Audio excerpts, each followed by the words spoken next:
குட்டி அப்புறம் வாங்க ஹரிக்குட்டி. குளிச்சுட்டாங்க. குளிச்சு பட்டையெல்லாம் போட்டு சாப்பிட ரெடி ஆகிட்டு என் தங்க கிளி என்னம்மா. தோசைங்க, ஆனியன் தோசை ஊற்றி வச்சுருக்கேன். தக்காளி சட்னி வச்சுருக்கேன். கல் காய வச்சுருக்கேங்க. இனிமேல் தான் தோசை ஊற்றி நானும் ஹரியும் சாப்பிட போகிறோம். அப்படி தானம்மா ஏதாச்சும் சாப்பிட்டுட்டு இருக்கீங்களாப்பா? தைக்கிற வேலை இருக்குங்க பிள்ளைக்கு. நானும் சாப்பிட்ற அப்புறம் தைக்கிற வேலையை பார்க்கணும் எதுவா. சாப்பிட்டு முடிச்சதும் ஹரிக்கு ஏதாவது ஒர்க்கு கொடுக்கணுங்க. இன்னைக்கு ஹோம்ஒர்க் ஏதாவது கொடுக்கணும். அவன் எனக்கு ஹோம்ஒர்க் செய்கிறான்னு இல்லையா தெரில. அவனை வச்சுட்டு நான் தான் நல்லா ஹோம்ஒர்க் செய்கிறேன் போல் தெரியுமாக்கா.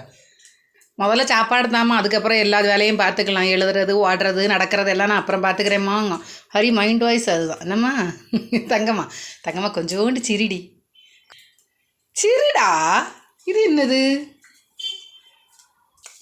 அருக்குட்டி ஊட்டிகிட்டே நானும் ரெண்டு வாய் வாயில் போட்டுப்பேங்க. எனக்கு ரொம்ப நேரம் பசி தாக்காதா? ஆமாம் தாக்கா. என்னடா அம்மா சாப்பிட்றா. பாய் சொல்லிடு தங்கப்பில.